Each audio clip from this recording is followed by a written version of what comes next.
Hey everyone, I am Ankita Khanka and welcome to my YouTube channel. तो मेरी सुबह की शुरुआत हो रही है 10 बजे से। वैसे तो मैं सुबह जल्दी उठ गई थी आज, बट गिन्नी अभी सो गई तो मैं अभी फ्री हुई। तो मैंने सोचा आज का व्लॉग शुरू कर देते हैं। तो 2 दिन से मैं ऑनलाइन नहीं आई थी, उसका भी ये रीज़न था कि मैं बहुत ज़्यादा बिजी हो गई थी। हमारे घर में थोड़ा काम चला था क्योंकि हमारी अलमीरा वगैरह बन रही थी, तो डेट्स वाई मैं ऑनलाइन नहीं आई क्योंकि इतना काम हो रहा था कि मुझे शूट करने का टाइम ही नहीं हुआ। और मैं शूट भी फिर क्या करती, कभी कुछ सामान लाना पड़ा था, कभी कुछ सामान लाना पड़ा था, तो इस वजह से मैंने वो शूट नहीं किया। तो आज मैंने सोचा कि अपना व्लॉग शुरू करते हैं। तो आज मुझे थोड़ा ज़्यादा काम है, अलमीरा जो हमारी बनी है उसमें पेंट वगैरह करना है। तो मैं सोची थी कि अब आज मैं फ्री हूँ तो पेंट वगैरह कर लेती हूँ, क्योंकि थोड़े दिन में शायद मैं अपने घर भी चली जाऊँ, तो फिर मुझे टाइम होगा नहीं। और मम्मी को भी इतनी टाइम होता नहीं है कि वो ये सब कर सकें, क्योंकि मम्मी का घर का काम बहुत ज़्यादा हो जाता है। तो चलिए चलते हैं आगे। तो आपको आज की अपडेट देती हूँ कि मैं दिन भर क्या क्या करूँगी करके। और एक चीज़ और आपको बता देती हूँ, मैं नाश्ता वास्ता मैंने सब कर दिया है। तो अब मैं शुरू कर रही हूँ अपना पेंट। अब मैंने थोड़ी सफाई वगैरह करी, मैंने झाड़ू वाड़े लगाया, थोड़ा जो अलमारी का कूड़ा वूड़ा होता है ना बहुत ज़्यादा होता है, तो वो मैंने साफ़ करा। तो अब हम जाएंगे पेंट करने के लिए, तो चलिए चलता है पेंट। तो अभी ना गिन्नी भी सोई हुई है और फटाफट मैं अपने काम निपटा लेती हूँ, क्योंकि अगर उड़ गई ना फिर मेरे को कुछ नहीं करने देती है। तो मैं फटाफट जाती हूँ, पहले अपने और काम करती हूँ। वैसे तो मैं पेंट करने के लिए जा रही थी, बट मम्मी ने बोल दिया कि गेहूँ सुखाने हैं, और मम्मी का भी अपना काम हो रहा था। मम्मी भी कपड़े धूप में डाल रही थी धो के। तो मैंने सोचा चलो ठीक है, मम्मी की हेल्प कर देते हैं। बट ये गिन्नी है ना, मुझे बिल्कुल काम नहीं करने देती है। और ये देखिए कैसे खुश हो रही है बैठ के। और मेरा काम हमेशा, यही लड़की मेरा काम बिगाड़ देती है। और जब भी कुछ भी करती हूँ तो आगे आ जाती है, जैसे तो इसको ही करना है सारा काम। ये देखिए इसकी आवाज़। तो ये कट्टा ला गई मैं, गेहूँ जैसे मैंने डाले ना, ये फिर से आ गई। और देखिए मेरी कैसे मदद कर रही है पीछे। जिस टाइम काम के दिन होंगे उस टाइम करेगी नहीं। तो इसको दूर रख के आ गई थी मैं, ताकि ये मुझे परेशान ना करे। और गेहूँ मैंने यहाँ पे अच्छे से सुखा दी। और आज का मौसम भी पूरा साफ़ है, बिल्कुल चटक धूप आई हुई है। गेहूँ सुखाने के लिए बहुत अच्छा मौसम है। अच्छा हुआ गेहूँ मैंने सुखा दिया टाइम पे। और ये है मेरी गेहूँ, और ये फाइनल है हमारा, ये जो इसकी रखवाली करेगा हमारा टेडी बियर। और इसको देख के क्या पता चिड़िया भाग जाए इसको देख के, लेकिन डरावना तो है नहीं। तो गेहूँ सुखाने के बाद मैंने सब पेंट कर लेता है। तो मैं तारपीन का तेल डाल के इसको अच्छे से मिक्सचर बना रही हूँ। और यहाँ पे भी गिन्नी आ जा रही है बार बार मेरा काम बिगाड़ने के लिए। तो मैंने इसका अच्छे से पेस्ट बनाया, क्योंकि थोड़ा पतला बनाना पड़ता है ताकि अच्छे से हो जाए पेंट। तो पेंट वगैरह मैंने मिक्स कर दिया है इस कप में, और ये अलमारी में मेरे को लगाना है पेंट। और अब मैं इसमें लगाती हूँ। तो पेंट लगाने से पहले ना मैंने अखबार को बिस्तर में अच्छे से बिछा लिया है, ताकि कोई भी पेंट की बूंदें अखबार के ऊपर गिरेगी और बेड पे नहीं गिरेगी। अगर बेड वगैरह कपड़े वगैरह पे गिरेगी तो पेंट इजीली निकलता भी नहीं है।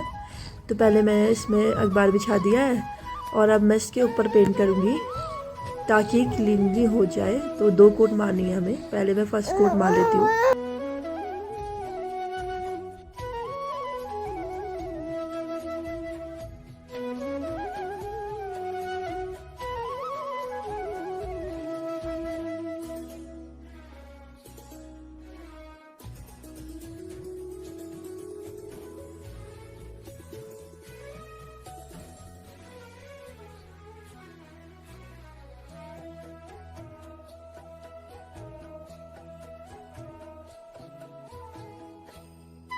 मैंने पेंट मार दिया है, और सिंगल कोट मैंने मार दिया, और डबल कोट में इसमें 7-8 घंटे बाद मारना पड़ता है। तो जब ये सूख जाएगा अच्छे से फिर मैं डबल कोट मारूंगी, ताकि सेकंड कोट अच्छे से चिपक जाए उसमें। तो मैं आपको दिखा। तो मम्मी ने बनाई है रोटी भुजिया, और ये लौकी सब्जी का रात की है, और ये रायता भी कल का बचा हुआ है। तो ये सब बनाया मम्मी ने नाश्ते में। और भुजिया खाने का मेरा बहुत मन था, तो मम्मी ने स्पेशल मेरे लिए बनाया है। बात की थी कि उसको उठा देना, तो मैं पहले गेहूँ उठा लेती हूँ, क्योंकि अगर वो थोड़े भी शाम हो गई, अगर धूप चले गई, तो गेहूँ ना फिर वो जो सूखे होते हैं तो ख़राब हो जाते हैं, तो फिर वो पीसने में थोड़ा दिक्कत करते हैं। तो पहले मैं गेहूँ उठा लेती हूँ, तो उसके बाद बाकी काम करेंगे आएगा। तो यहाँ पे ना अब धूप भी जाने वाली है, धूप जाने का टाइम हो रहा है। और तो फटाफट हम लोग ना उठा लेते हैं गेहूँ, नहीं तो फिर वो ठंडे पड़ जाएंगे। और ये मैडम रेलिंग में चढ़ रही यहाँ से, उड़ने के लिए तैयार है। और इतनी शैतान हुई है ना आजकल, ये इसको देखो ना उल्टे उल्टे काम करती है, ये देखो।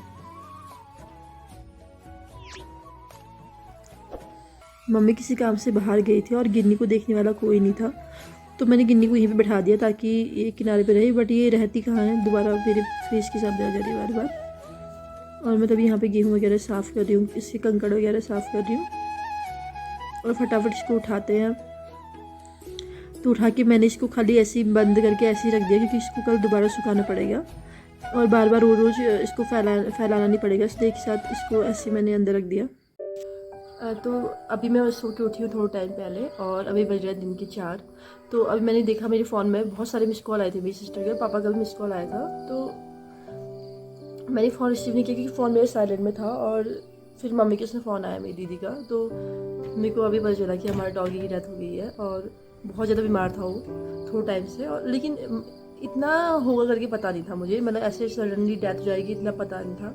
तो मेरी बहन भी बहुत ज़्यादा रो रही थी और मुझे भी बहुत बुरा लग रहा है क्योंकि वो नहीं है हमारे बीच में अब, क्योंकि उसको ना हम 6-7 साल से पाल रहे हैं। आई मीन जब ये गिनी नहीं हुई थी और कीपो नहीं हुआ था तो उससे पहले से हमारे साथ था पहले से। और मेरी सिस्टर तो उसे बच्चे की तरह पाला है बहुत ज़्यादा, मतलब उसकी केयर करी है। जब वो बीमार हुआ है, कभी उसको लगी है या कुछ भी करा है तो इंजेक्शन भी खुद लगाए हैं बहुत। मतलब मैं तो फिर भी डरती हूँ थोड़ा डॉगी से क्योंकि हमारी जो कुत्ते की ब्रीड थी वो बहुत ज़्यादा एग्रेसिव ब्रीड थी। तो मैं कभी उसको किसी ने काट लिया कुछ कर लिया तो मुझे थोड़ा डर लगी रहती थी। बट मेरी दीदी ने बहुत केयर की है उसकी और वो अब अचानक से पता नहीं कैसे, मेरे को भी समझ में नहीं आया और चले गया वो बेचारा। और तो मेरी दीदी बहुत ज़्यादा रो रही थी और फ़ोन आया था तो उसके बाद वो बोल रही थी कि वो भी शायद स्कूल गई थी पढ़ाने के लिए। तो घर आई तो कल उसको ग्लूकोज वगैरह चढ़ाए कल भी, और मेरे को पता भी नहीं था कि ग्लूकोज चढ़ा देंगे करके, शायद हरीश को पता था। तो फिर हरीश का भी आया था फ़ोन, तो मेरी दीदी बोल रही थी कल उसके ग्लूकोज भी चढ़ाए। तो आज वो जब स्कूल से आई तो ग्लूकोज चढ़ाने वाले आए थे तो उसने 2-3 बार उल्टी करी और फिर वो वहीं पर ख़त्म हो गया।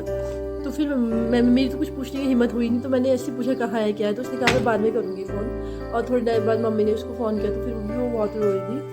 तो बोल रही थी कि वो जहाँ मरा है वहीं पे ढका है उसको, अभी तक उसको कुछ भी नहीं करा है उसका।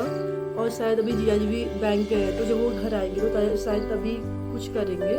तो यही चीज़ मैं आपसे शेयर करना चाहती थी। और फिर हरीश का ही फ़ोन आया था तो हरीश को भी शायद जिया ने मैसेज किया था कि कब वो नहीं रहा करके, तो वो भी बता रहे थे कि मतलब क्या हुआ, पूछ रहे थे मुझसे। और मुझे तो खुद ही पता नहीं था कि इतना सब कुछ हो गया है करके। और मतलब बहुत अच्छा कुत्ता था, बहुत ज़्यादा लॉयल था और बहुत अच्छा था, मतलब सब चीज़ में सीधा भी था कुत्ता। अचानक से मतलब पता नहीं क्या ये सब कैसे हो गया, मेरे को समझ में नहीं आया। मतलब वो जहाँ भी है भगवान उसकी आत्मा को शांति दे, बस खुश रहे वो जहाँ भी है। अब तो खैर वो हमें क्या पता इसके बाद क्या होता है, बट ये है कि अब चले गया है तो भगवान देखे उसको आगे।